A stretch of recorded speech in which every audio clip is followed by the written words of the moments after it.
हम्म। प्रधानमंत्री को सबसे पहले समझ में आई, गुरुवार की रात को उन्होंने वीडियो बनाया इंस्टाग्राम पर, और उसके बाद से लगातार कनेक्ट करने की कोशिश कर रहे हैं।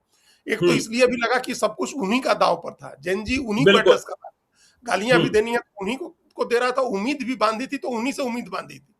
तो ये हम्म। जो एक माहौल बना है पूरे देश में, इस माहौल को पता नहीं कैसे बिहार में नहीं भांपा, या सरकार ने, राजनीतिक लोगों ने भांप लिया, पुलिस में जो लोग बैठे हुए हैं उनको लगा कि हम बंदूक के दम पर, AK-47 के दम पर बच्चों को चुप करा देंगे।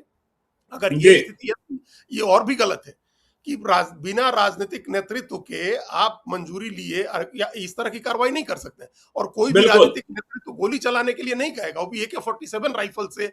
और ये ऐसा राइफल की जो वीडियो आए हैं, उस वीडियो में दिख रहा है कि वो आदमी राइफल हवा में नहीं किए हुए, जी। सामने भीड़ की तरफ राइफल तनी हुई है। तो ये बिल्कुल। कोई अपने लोगों के साथ इस तरह से ट्रीट करता है? मेनलैंड में अपने नौजवान लोगों पर पैलेट गन चले हैं, और इस बात को लेकर के विवाद हुआ हो रहा है, जबकि ये खबर आई थी सूत्रों के हवाले से, इंडियन एक्सप्रेस ने खबर दी थी कि CRPF के लोग RAF वालों की जांच कर रहे हैं कि पैलेट गन चलाई है उन लोगों ने।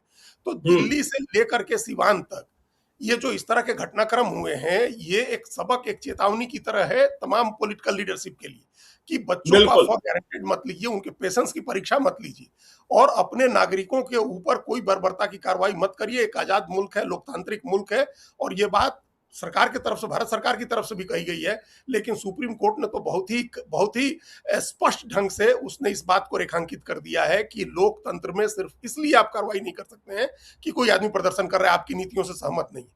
जी। असहमति और प्रतिरोध की हर आवाज जो है, वो न तो बगावत है, न हम्म। अराजकता है। ये बिल्कुल। आपकी असहमति है, किसी की, कोई आदमी अपना विरोध दर्ज कराता है, तो इसके लिए आप उसको देशद्रोही नहीं घोषित कर सकते हैं, इसके लिए वो अराजकता है, इसको नहीं कर सकते हैं, वो जी। आपसे असहमत है वो तो। और हम्म। एक तरह से जितने भी आंदोलन हुए हैं इधर हाल के दिनों में, सब में सरकारें कामयाब हो जाती थी, पॉलिटिकल जो इकोसिस्टम था वो कामयाब हो जाता था, उनको ब्रांड करके, उनको उनकी साख बिगाड़ देने में, उनको डिमोनाइज कर देने में। इस हम्म। मामले में आप इसलिए नहीं कर सके क्योंकि ये बच्चे हैं 17 साल से 20 साल, 22 साल, 24 साल की उम्र के। जेनजी की तो उम्र ही 14 साल से 29 साल के बीच की है।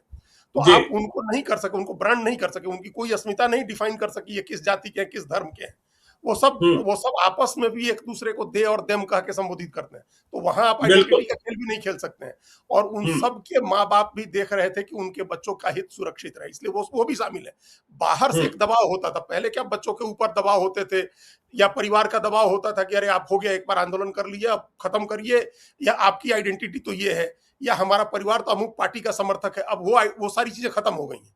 अब उधर बिल्कुल। से कोई दबाव बच्चों के ऊपर नहीं हो रहा है, क्योंकि बच्चों ने ही अपने माँ बाप को अपने हिसाब से डाल दिया है, अपनी हम्म। आइडियोलॉजी के, और उनकी आइडियोलॉजी उनके भविष्य की चिंता है।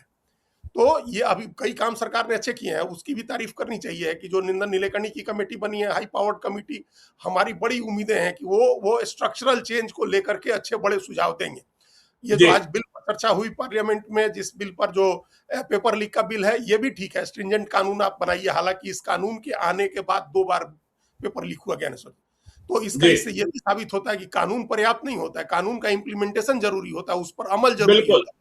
ये बिल्कुल। 2024 के फरवरी में कानून आया था, ये जो unfair means, prevention of unfair means का, the public hmm. Examination unfair of public means, prevention of unfair means जो बिल आया था, उसके बाद 24 में ही पेपर लीक हो गया था नीट का।